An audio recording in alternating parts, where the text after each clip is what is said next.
All right. I want to see how far I can move out here without my shadow. Okay. Thanks for having me, guys. I'm Andrew, and it's customary. Is this working? Can you hear me? Testing. Okay, good. It is customary for a speaker at the beginning of their talk to talk about their accolades, all their accreditations, anything that shows legitimacy. And for this, I've brought an illustration.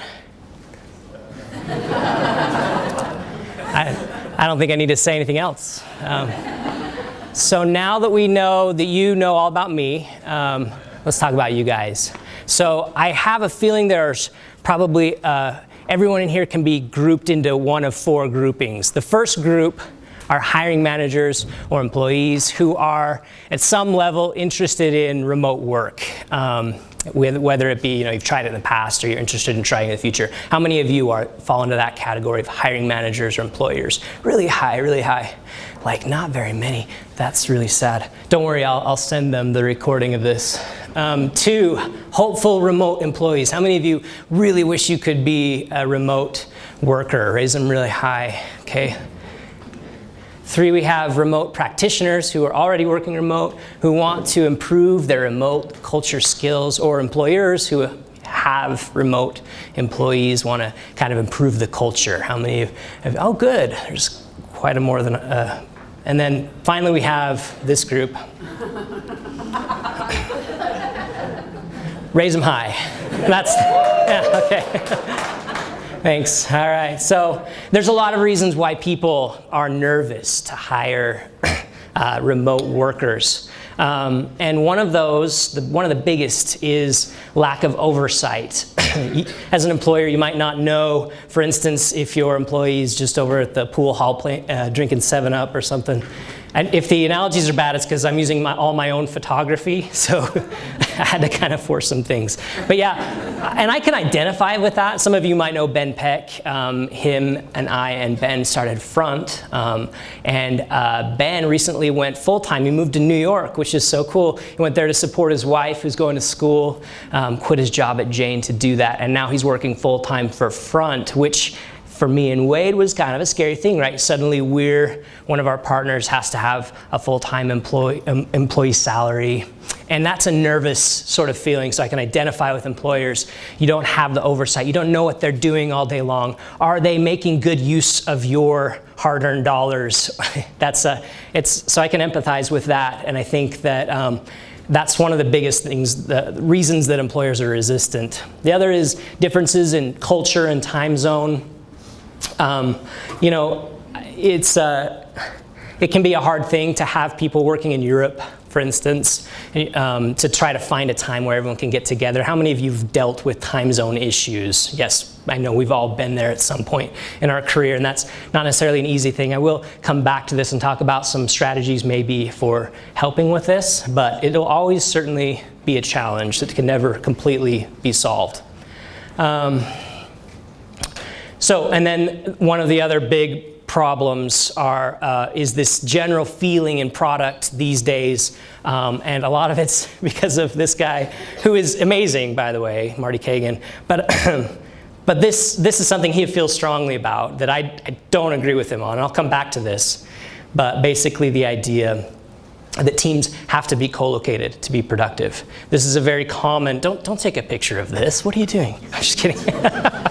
This is the bad example. I'm kidding. You can take a picture. This is a common thing we hear. In fact, Jay Fichello, some of you might know, he's a head of design at Asurion. Jay talks about how when they brought Marty on site to get some training, he had a lot of resistance to his remote kind of team that he's working with, and that can be a tough thing. But I'll come back to this.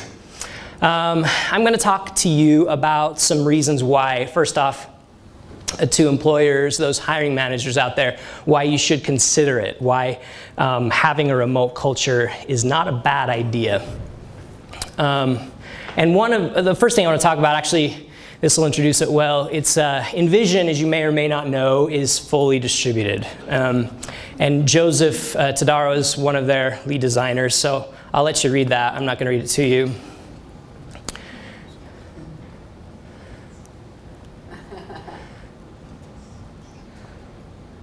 And I think that last phrase just sums it up really well. You already have a remote culture. And this doesn't even apply to big companies. How many of you spend more time talking on Slack to the person, on the other side of the room than you do physically talking to them? I know that's how it used to be for me and a lot of my peers. We had our headphones on. They were right there, but I was still going to Slack to talk to them.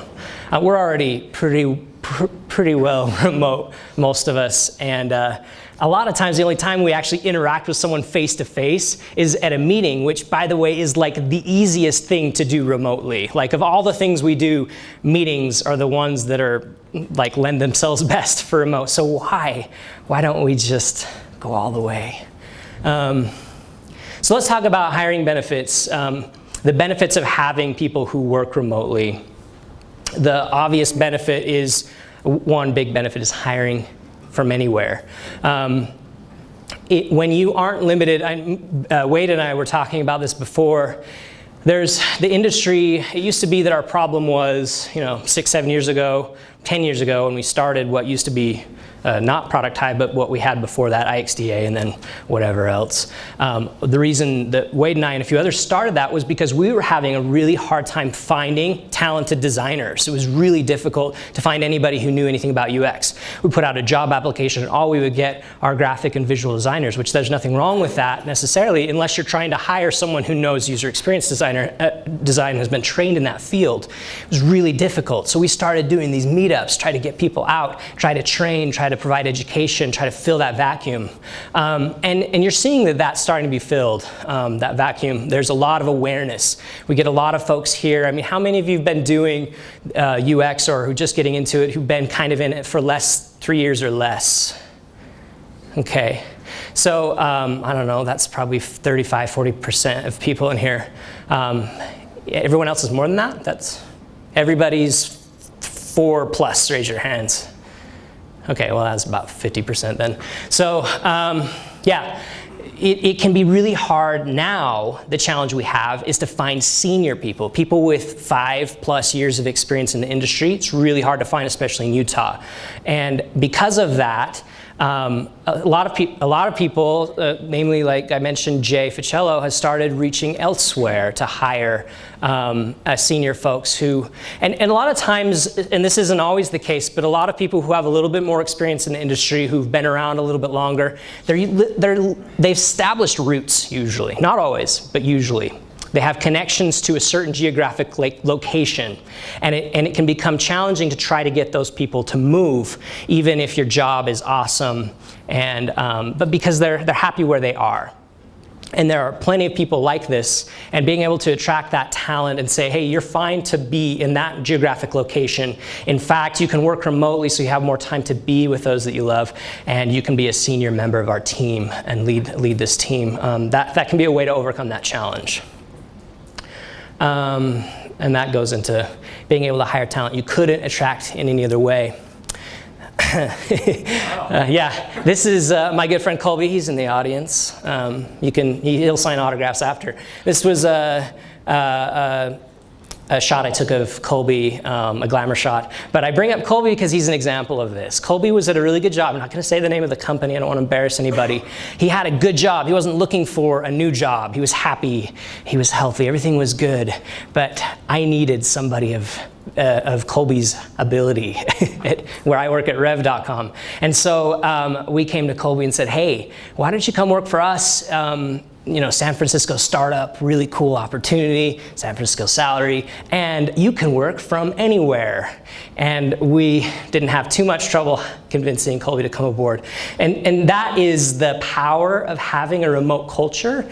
Basically, all of you companies that only do co-located, you're in trouble if I want one of your employees. In fact, I'm probably your worst nightmare.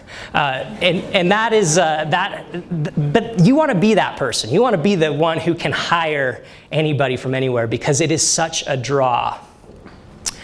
All right, performance benefits.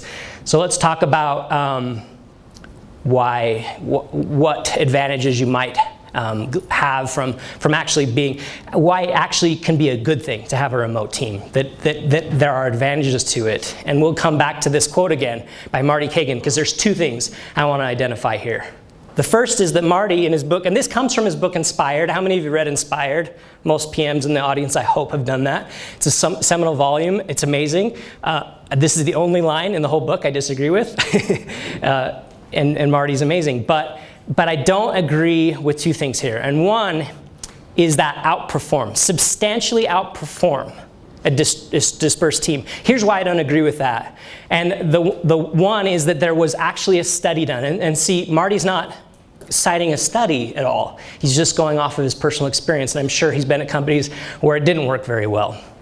But Nicholas Bloom and his team over at Stanford actually did a research study. They went to China. They went to their biggest travel agency, CTEC something, and they pulled a big group and they said, we're going to have all of you people work remotely, and the rest of you guys, basically split them in half. You're going to stay working co-located, and we're going to see the difference after 6 months. They found a 13% improvement on the ones that worked remote, which is like an extra day of work that in a week. That's not an insignificant number. Why is that? Why are these people outperforming people in the office when they're not in the office? And they gave several reasons. One of those is, and I hear this a lot, I'll hear people say, well, I could never work remotely because I'd be too distracted at home. There's too many distractions. Like, that's such bull crap. That's not true. It's at work where you're distracted. Somebody's having a birthday, right? Somebody comes in late and, hey, you never believe what happened on the roads. Constantly, I was interrupted. In fact, I go into the office in San Francisco, once every few months just to remind my boss that I'm alive. And when I'm there, like, I can't get anything done. I'm like, please get me back to silent, quiet St. George. I have 5 kids, by the way, and they're less distracting than my coworkers. So I don't buy that. And there's other reasons also. You gain time, like not traveling, not being in a car, going back and forth to work. When I get up and I'm ready to work, I can start working. I don't have to get in a car and drive a half hour. So you see performance benefits there as well. But a lot of skeptics will probably say, but product teams are different, right? We're not talking about just having butts in seats churning on problems on a computer. We're talking about complex problems that a product team can only solve, right? Only a really smart product manager who has the insights that can be gained by all their skill set, and having a really good creative designer at their side, solving complex problems. Only they can really do what we need to at our company. And it's really hard to do that in a remote environment. It's not the same as just churning out work. Yeah, to a degree. On the other hand, and this is the second part, this is Stephen Olmsted. He's really, really little. He's right there. And he works at Envision also. Great guy. He tweeted this, and he said he was talking to his recruiter, Danny Roberts, and he had his iPhone, and he had Danny there, and Stephen was walking around in his living room, and he had their Envision app up, and they were able to make all their plans. He had all the context he needed. He had all the visual cues because he's talking face to face with his coworker, and he was in his living room, and Danny Roberts was in Virginia. And that's the power of technology these days. And that can happen with a little quick call. I don't have to walk across campus up 2 floors to meet with Danny Roberts. I can just get on my phone. And that's the other thing I would say. If the skeptics are saying that product people can't do remote collaboration because it's not butts and seats, right? It's churning on problems, it's actually collaboration. Well, who better equipped than these people to find ways to overcome the remote distance? We are the people of all people who should be able to do that and find creative solutions to those things, and not just be okay with the status quo. Oh, I don't know how I'm going to do this. Like, we're not that type of people. We're going to find solutions. Additionally, Marty says all things being equal, but all things are not equal. They're totally not equal, because the remote people have an advantage in that they are retained, and that's the second part of this study. Resignations of the company that the Stanford study did saw that people, 50% improvement 50% of people stayed at the company more than the other group. Isn't that interesting? And I've seen that too. So when I started at Rev, almost 5 years ago, actually 4 years ago, I don't want to exaggerate, 4 years ago, I had, there were probably 6 engineers at the time, and those engineers, all but one, are still there. And those guys, so we've all been together for 4 years. We have a rapport. We know how to work together remotely. It's no problem.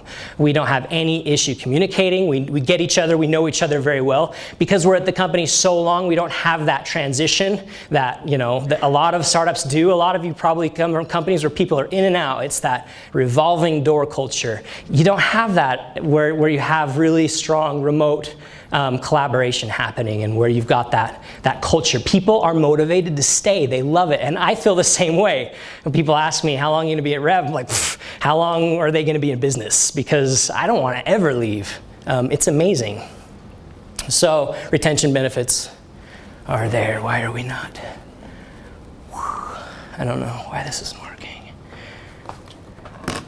We're going to have to transition to the arrow key. Yes, and that's the other thing. So how painful is it, Wade? I'm going to pick on you.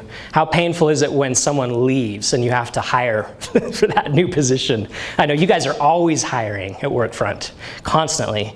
And so that's how much of your job, how much of your day is spent just dealing with hiring, would you say? It's my number one job. Number one job. And you're VP of UX. Number one job is hiring. Wouldn't that be better if you had 50% less of that? I'm trying to convince him more than anyone because he doesn't buy into the remote thing. But managers benefit because they can spend less of their time painfully advertising, recruiting, training, and promoting. So, for what it's worth. The other reason why, and this is my attempt to persuade you as employees, yeah, someone gets it. Let's look at the statistics because this is depressing. So where are you? One way, how long do you travel to work? Let's raise hands. 15 minutes. How many people travel, meaning both way, I guess, total in a day? 15 minutes. Okay, 26 minutes? 45 minutes. Okay, more. So most of you are there so far. 60 minutes. Ouch, guys. Oh, 90 minutes? Oh, good. Mine's not up there. What's yours? 10 minutes. Oh, 10 minutes. That's because it wouldn't be as powerful if we had your number up there, right? Well, here's me, was me before I moved jobs. I was at 45 total.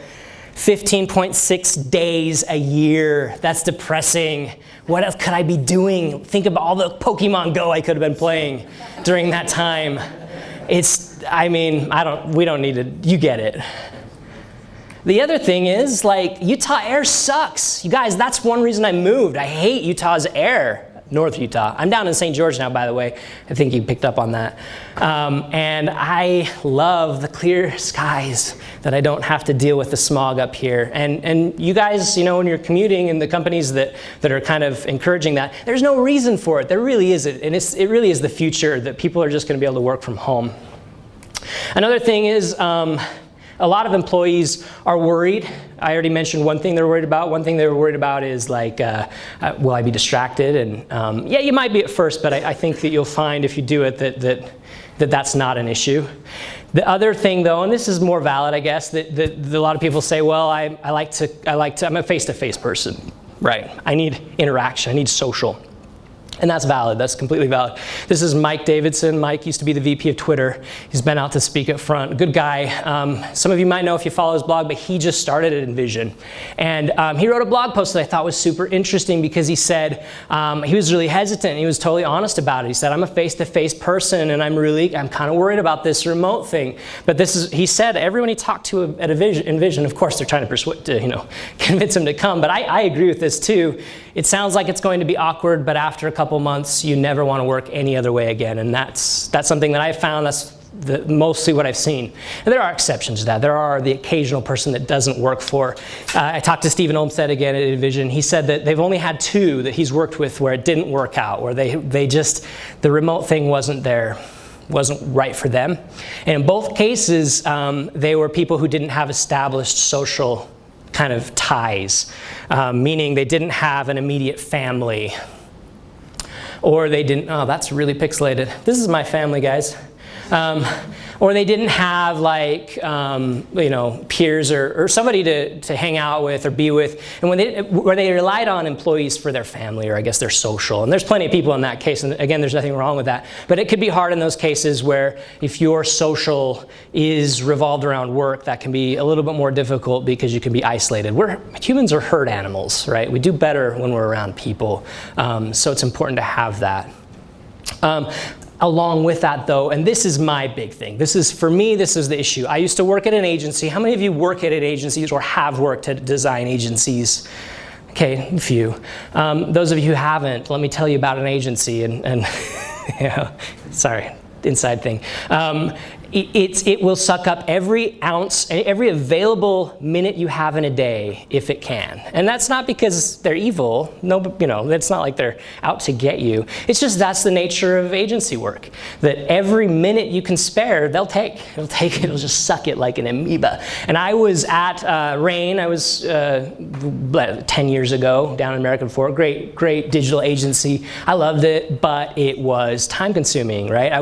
I was working all the time, and at that point, we just had 2 little ones at home, and I just missed them so much because I was never seeing them, and it was sad to me. And I just said, this enough is enough. I need to find a way to kind of be around them. But the thing occurred to me, because we have this amazing remote technology, there is no reason why we can't work by the people we care and love. There's no reason why. And who's spreading the lie that we have to spend most of our life with people we don't care about? They're strangers in some cases, or maybe they're friends, coworkers, but you didn't choose them. They didn't choose you. Why do we hang out together when there are other people that I like a lot more that are back at my home? And I could be, and I'm not saying they're my coworkers, I'm not going to spend all day with them, but I'd rather be near them physically than you guys. I mean, you're wonderful, but they're more wonderful. So I just don't buy that. I think it's one of the lies that we're told, and we need to fight it back, guys. The other thing is our pets, right? You may not have a family, but I know you've got a fur baby, and it needs you. It needs your love. And I already mentioned this, but it's best with people who have established social settings. But guys, let's fight back, right? Let's revolt against our employers who say that this isn't going to work. If all of us kind of do that together, they're just going to have to do it, right? They're going to have to adopt remote practices. So let's just make a bigger stink about it. Okay, so if you want to have, now we'll get into the tips. Okay, we're making good time. The rest of the time I'm going to talk to you about how you do it well, how to make sure that it doesn't suck, and that you convince your manager we should do this remote thing, and then you blow it and it falls apart. You have to have some things. I'm not going to lie to you and say it's going to work for everyone all the time. The first thing you need to have is it has to start at the top. And a lot of managers, employers don't get this. They think, okay, I'm just going to see how it goes. We're going to hire some remote people, and then they've got to prove it to me, right? It's up to them. And that's not how it works. We've got to be able to, as employers, we've got to have certain things as managers. And the first thing we've got to have is we've got to have really good social intelligence. There's a really good book out on social intelligence. I don't remember the author, but pick it up if that's something that's interesting to you. And what that means is, some managers have this kind of Steve Jobs assertive, like, you will do this and now type attitude. Communication isn't their thing, right? And if that's you, co-locate. Don't hire remote employees because it won't work. And the reason why is because there's such subtleties that you miss when you're not face-to-face in chat, and it's easier to be offended. It's harder to work on communication problems. It is. There's no way around it. It just is. So the people who do best with it are people who can talk, they can communicate about communication. Very meta. If you're a person that can do that, if you are able to say, hey, I noticed in our conversation didn't go well, and I wanted to know why. What assumptions am I missing? How are you feeling about this? If you can do that as a manager, then you're gonna be okay. And if you have kindness and humility and empathy, then it's gonna work for you. But if you can't do that, it may not work. So the same thing goes to employee, but it's got to start at the manager. It also, you have to be good at communication and communicate often. I used to work in the agency setting. I used to work with a very assertive woman, a VP of marketing at a company. She was amazing at getting things done. I would ask her, I would draft these emails with 5 questions. She would only respond to my first one, no matter what I did.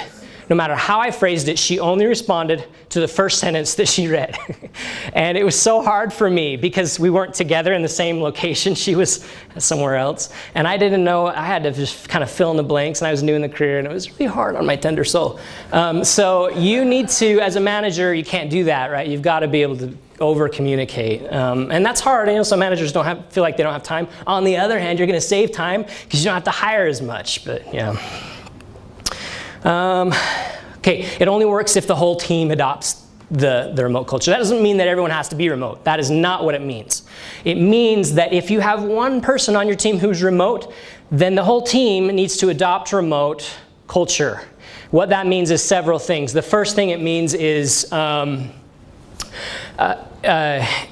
important decisions, the decisions that get carried on into perpetuity, that we say, okay, this is where we're drawing the line, this is what we're doing. You cannot make those decisions in the hallway or at the, in the kitchen. Those decisions have to be made on remote-friendly technology.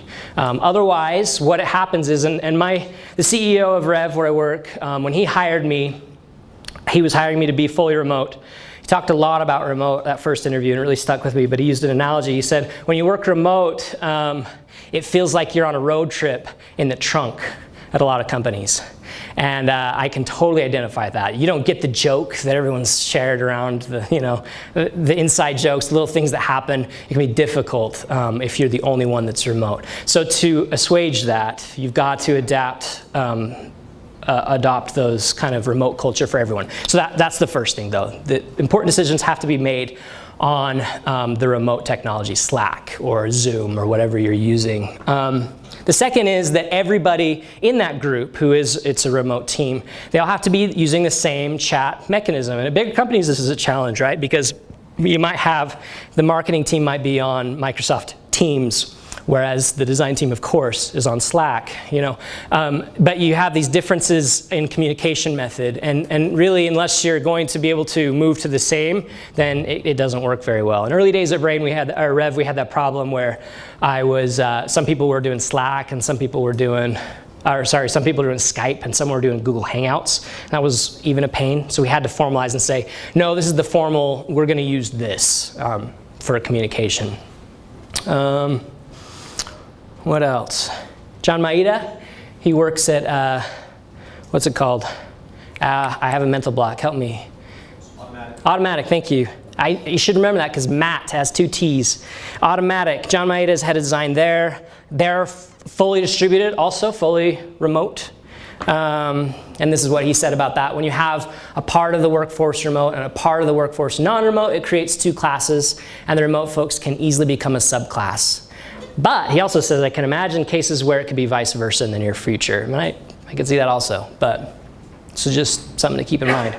The other thing you need to do is when you adopt those communication methods, you got to mirror what happens in real life as much as possible. So for example, this is our photography channel on Rev. I'm a photographer. I don't know if I told you that. I'm really humble about it. But I like to be on here because this gives me a chance to mix it up with my buddy Grayson. He's in Austin. I've only met him in person once, but we have very good rapport with each other because we're both super into photography. And so what that does is you have one for pets. I know we have one for just the ladies of the company. You've got different groups, and that's awesome because it does these cross-sectional groups and strengthens the organization. And I'm sure you guys are already doing this, right? How many people already have this and you're not even a remote company, right? Yeah, a lot of you are.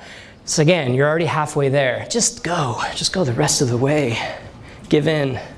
IRLs, Envision does these. That just means getting together in person. That's very important. So we get together twice a year at Rev. Most fully remote companies will do this also. As a whole company, we get together twice a year. But then in addition to that, our teams will get together. So our design team gets together. And then, so yeah, you have your cohort, right, that gets together. But then you also have your journey teams, right? Your product manager, your engineer, and your designer all get together and they do their own. You have all of these different connection type activities. And the point of these, by the way, and this is interesting, my boss said that when we did our kind of design offsite, we just did ours in St. George, did some hiking and some off-roading. It was fun. He said when you do those, the point is not to get work done necessarily. It's not to make important decisions. It's to grow your interpersonal relationships and to have fun together. Because there's something that's pretty important about that. The tools of the trade we talked about Slack already. That's probably the best. And the reason Slack is so powerful is because you can start to develop a library of emojis. It might sound silly, but emojis are actually, I'm saying this in all seriousness, they're very important because that is how we mimic what happens in reality with the nonverbal cues. Think about it 10 years ago when we didn't have those bad boys and we'd say something and someone would take it the wrong way because we didn't have, winky face to help us out. So Slack is awesome. Zoom is great. That's my favorite video conferencing technology. There are others, Blue Jeans and Hangouts and whatnot, but Zoom has been, for us, the most stable and the most flexible. Other tools, this is called the Owl. I should have showed you a picture. It's this little webcam, and it's a beautiful thing. So the people in San Francisco or Austin who are kind of on site will use these. They'll stick them in the middle of the room, and it will just track whoever's speaking, kind of 24 style. So these are all, you get the whole panoramic, and then if she's talking, it's on her, and it's so cool. It makes you feel like you're more a part of things. Another remote tool, and this is specific for research. I'm a big proponent of remote research also, which is a whole nother talk that I would be happy to give to you someday. But Validately is my thing. I love it. And that's what I'm in Validately all the time for remote research. I'm not going to go into why and hows, but it's beautiful. And then my own, the dog food, right? Rev, we do transcription. I transcribe everything. Like if we're gonna have a meeting, I transcribe it. If I'm doing remote research, I transcribe it. And the reason why is because I want those good notes to be able to just search so easy later. I just love using it for anything. Other tips, don't be like this guy on the webcam. Don't be doing it. This is me in my bed. Don't do your video in a non-professional way. If you want to convince your manager that remote is cool and it works, try to be a bit more professional. Try to be like this guy. And you can't see very well, but I've got things I love, motorcycle helmets, lenses and things. And I do that so that people will ask me about myself because I like to talk about myself. And but really, it is important that people get a glimpse into what makes you, right? And I asked Jay Ficello for a screenshot. His makes mine look like amateur hour. If you do a remote call with Jay Ficello sometime, he's got an American flag. He's got a bookshelf, and he stands up. He's got the flag. I mean, he looks like, I was about to say the president, or I'm not going to say that. Another thing that can help is Envision does this. They have the diverge-converge model. And this, coming back to what we talked about with time zones, that's a big challenge, the time zone thing. And this is how Envision overcomes it. And Stephen Olmsted, he told me, this is a quote, he said, it's not a problem. Time zones are not a problem. And the reason why, the way they overcome that is they have, so everyone in the US, I guess, their diverge time is in the morning, right? That means that they don't have their meetings. Everybody's doing their deep work then. They're concentrated, their focus time is kind of those morning hours. And then afternoon, the latter half of the day, that's when they converge so that they can connect with folks on the other side. And then those people have the opposite, right? Am I getting that right? I don't know. But you get the point. You have diverge and converge time, and it's separate depending on where you are in the world. That's how they overcome that. And I think it's an interesting model and an interesting approach. This is the Rev team. I took this photo. I'm also in this photo because I photoshopped myself in. That's me right there. This was just last month. But I have some tips on hiring remote workers now for you. This can be a challenge. One thing, this came from my CEO, he said one tip he had is to recruit from the open source community, because these folks, a lot of them have been working remotely already, right? Because that they're distributed. And so these people know how to work remotely, so that's a great place to recruit from. Another is don't be afraid to hire the younger generation. Now, I've talked to people who say, well, I'm not gonna do this for junior. Like more people like straight out of college, they've gotta be in the office to get that office culture, and I don't know that I can trust them. You guys, it's the opposite is true. The opposite is true. The younger generation gets it more. How many of you are over 30? So everyone like 35-ish? Who's 35-ish? So you guys, with me, we weren't raised on texting, but the younger generation gets it. They've overcome complex relationship problems via text. How many of you older people have done that, right? That's why they are specifically good at this. It's perfect. They've got it. You hire them, and they're going to be good to go. Very little training. I'm not even kidding. The other thing, and this is advice again, keep talking about Stephen Olmsted because Envision does it really well. This advice from him, he said, are they just wanting to work remotely, or are they passionate about working for my company? So Envision has a process where they make sure, hey, yeah, this guy, this girl really cares about our product. It's not just because they want to work remotely. So as an employer, if that's you, make sure you really care about the product that you're hiring onto. It's not just about the remote culture, but as an employer, make sure that that's the case as well. Tips on hiring. Hiring remote workers, I already kind of talked about. Yeah, okay, so tip on being a remote worker. The number one thing I have to tell you is that never let remote be the reason for anything failing. If that's the reason, then your employer will be like, remote's not working. So never let that be the reason, okay? So that means for me, and I know I'm gonna contradict what I just said. Envision is a little different, right? Because everybody's distributed, but if you're at a partially distributed company, like I am actually, Rev's not fully distributed, I don't get the benefit of saying that I only have, I'm at my diversion time, don't bother me.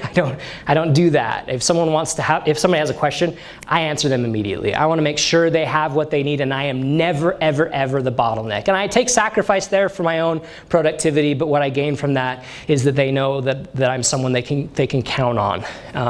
And so that's important. I feel like you have to kind of fill that out, but that's just an example. Don't be the bottleneck. Don't make remote be the problem. On the other hand, kind of contradict myself, some people need to give themselves limits. If you're an efficiency freak, if you're a workaholic, working from home is like an efficiency gold mine, right? Because you can efficientize, that's not a word, everything though, right? Every moment of your day. And the problem with that is that you can totally burn yourself out. You can give too much to a company and to an entity that doesn't deserve that much of you. Like you have a life, you deserve to live. And so you've got to be able to establish limits. And that's kind of what Stephen suggested, that some people need help with. As a manager, you've got to help people have those limits. I've been in a lot of meetings where we've let people go, and they always start out with this question: what do they even do here? Your boss should never ask that question, right? You need to make sure they understand what you're doing, that you have credit for what you're doing at work. Because again, if not, it's very easy to be in the shadows as a remote worker. Okay, so if you're worried about it, I would say pilot it, try it out at your company, or ask somebody to try it out. Say, let's take some time. But if you do, remember the principles, just in a review. If you're gonna do it right. You've got to make sure that the right managers are in charge. They have good social intelligence.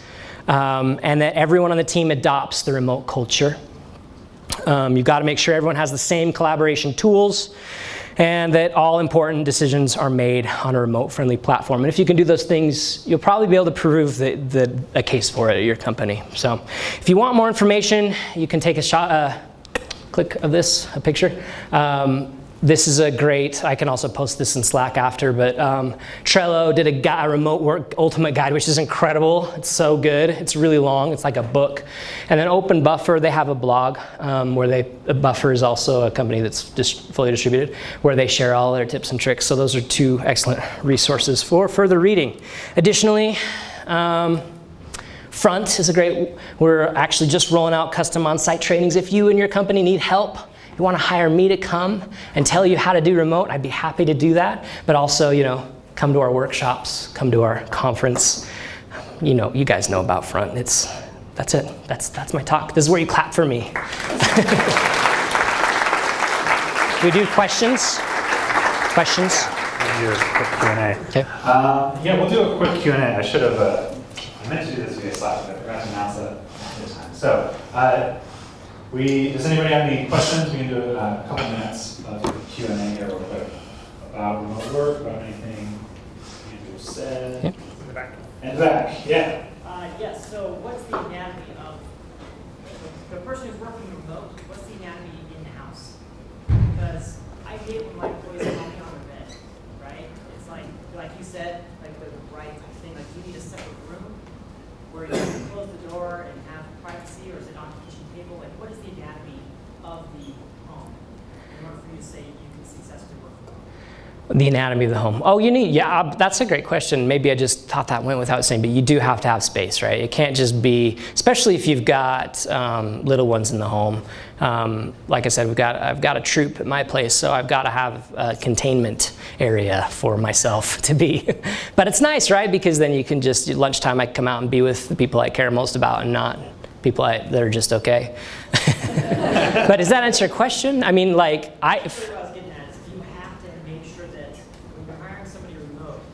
yeah, absolutely. Private space. Yeah. Say this is not this. Yeah, like Stephen Olmsted, again, I keep talking about him. He's got a trailer out back that he sits in Arizona.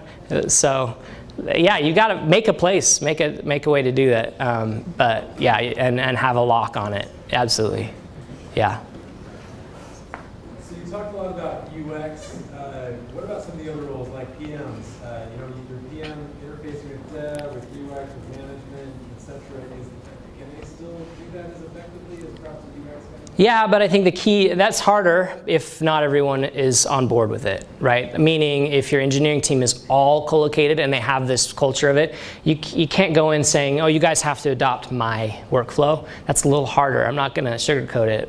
But it can work very well if they can, but as a PM, people have to adopt it cross-functionally. They have to. Like if they don't, you won't be successful. But that can happen, that doesn't happen like across the whole company. It just means that my product team, my journey team has to be remote. And then I think it can work. The tricky part will be when you have to interface with sales but that's already, you've already got so much remote happening there anyway, whatever. Department that I think it's doable. At Rev, most of our PMs are co-located right now. But like I said, so companies where everyone is remote, it works great because everyone adopts the practice. But yeah, so. To kind of build off that last question, our culture is, as a PM, I am in the office, but all of our engineering team is remote.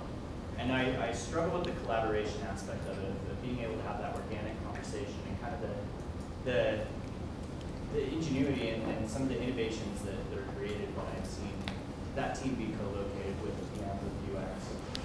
Yeah. How do we overcome So I'm glad you brought that up because that's something I wanted to bring up. So one thing that we've done, we just started doing this in our small design team with the PMs is we have what I'm calling design debt sprints. And for design debt sprints, that's a great opportunity to get everyone in the same room. And this is just really a vehicle to get that creative in-person kind of thing. So what we'll do is we'll all get together at the same location. So we'll go to San Francisco, and we'll say, for 2 days, we're going to put everything else aside. All we're going to do is say, let's look at this problem space, this feature, and let's just look at everything we can improve for visual polish.